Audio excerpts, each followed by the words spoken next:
Good morning, everyone. You know, in life there's mazel, which is good fortune, good luck, and then there's seichel. Seichel is intelligence. They tell a story that seichel and mazel, intelligence and good fortune, were walking down the street one day, and mazel said, "You know, I'm tired. I'm going to lay down." And he lay down in the middle of the road. And seichel, intelligence, says to mazel, "What are you doing? You're going to get killed." Laying in the middle of the road, he said, "I'm tired." All of a sudden, a big truck starts coming down the road, and seichel screaming, "Get off the road! You're going to get killed!" And the truck is driving down the road, and it sees mazel laying on the street, so it swerves out of the way, not to hit mazel, and it hits seichel, and it kills seichel. Right? In life, we need we need to use our seichel, but we also need to have good fortune. In this week's parsha, we have the story, the laws of the Kohanim. And we also have the laws of the high priest, the Kohen Gadol, who went into the Holy of Holies on Yom Kippur.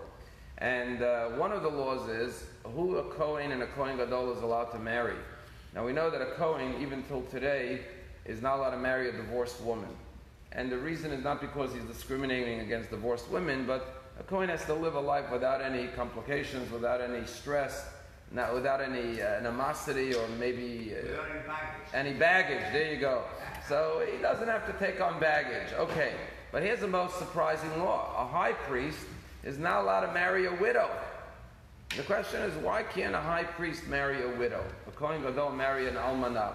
So there are multiple answers given. One answer given by the Chida, an 18th century scholar, mystic, is he says something fascinating. He says the Kohen Gadol, we all know the story of David and Bathsheba, right? King David wanted Bathsheba, and he arranged for his wife, her husband, to go to the battlefield so he could marry her. And Natan HaNavi rebuked King David. He says maybe the Kohen Gadol has his eyes on a married woman. This is what the Chidah says. And when he's in the Holy of Holies on Yom Kippur, he'll pray that her husband should die so he could marry her. So the Torah says, don't even think about that, because even if he dies, you can't marry her anyways. Now that's a fascinating interpretation, because what could be holier than the high priest on the holiest day of the year being in the Holy of Holies? How could you even think that in such a holy place, at such a holy time, the holiest person is going to think such a terrible thought that someone should die so he can marry his wife? But what the Torah shows us time and again is that you may be the holiest Jew in the holiest place, but you're still a human being and you have desires and you may succumb.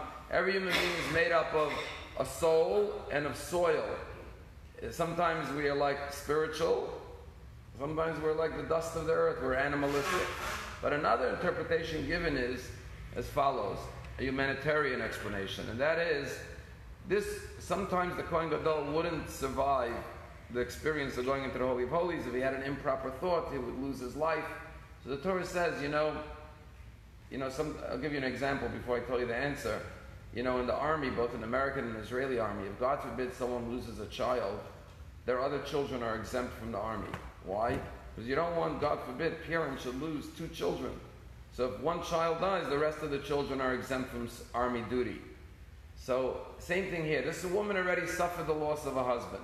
The Kohen Gadol sometimes was risking his life by going into such a holy place on Yom Kippur. Not all the Kohen Gadol survived. So the Torah says that this woman already lost one husband. We don't want to have her lose another husband.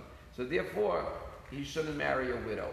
And the lesson, I think, or one of the lessons, is that in life we have to use our intelligence as best as possible. Yes, everything is mazel. Hashem determines, there's fate. But we still have to do everything in our power to not allow something to happen that could be a misfortune that will occur twice. And talking about mazel, one of the greatest stories I've heard, a lot of times you hear stories about people whose lives were saved by someone. But there's only one story I know of someone who saved someone's life, not once but twice. It's a true story. One of the worst bombings that ever happened in Israel was the Sbarro pizza shop in Jerusalem. And it happened on August 9th, 2001. And 15 people were killed, including 7 children, and 130 people were injured. And there was an American tourist who was standing in line in the pizza shop, and he was in a rush to go somewhere. So he asked the guy in front of him if he doesn't mind let him go ahead of him. And he said, sure, go ahead. He went ahead of him. He got his pizza. He headed out the door with his takeaway. The minute he stepped out, the place blew up. And he realized that by him taking that other guy's place, that guy would have been out the door. He would have been inside. So he waited to see what happened to this person. And sure enough, they saw he survived. They brought him out on a stretcher. They took him to the hospital. So he went to the hospital. He visited him. He said, you gave me your place in line. I would have been the guy injured, you would have been out the door. So he took care of him in the hospital, and the guy had some injuries, and a month later he calls him, the Israeli guy calls the American tourist who's back in America now. He said, I'm coming to see a doctor, a specialist in New York because of one of my injuries. So he said, the least I could do is pick you up and take you to my house. You'll be my guest. I'll take you to the doctor's appointment. So that's what he did. He picked him up, he was coming in from JFK early in the morning one day, picked him up from the airport, and started taking him to his house. As he was taking him to the home, they're listening to the radio. It was 9/11/2001, a month later, and the Twin Towers struck the buildings. And this guy, this American tourist, who picked up the Israeli, worked in the Twin Towers. And by being at the airport to pick up this Israeli, his life was saved not one time by this Israeli, but a second time by this Israeli. So we never know why Hashem does things and why we have mazel sometimes. But when there's a plan, there's a plan.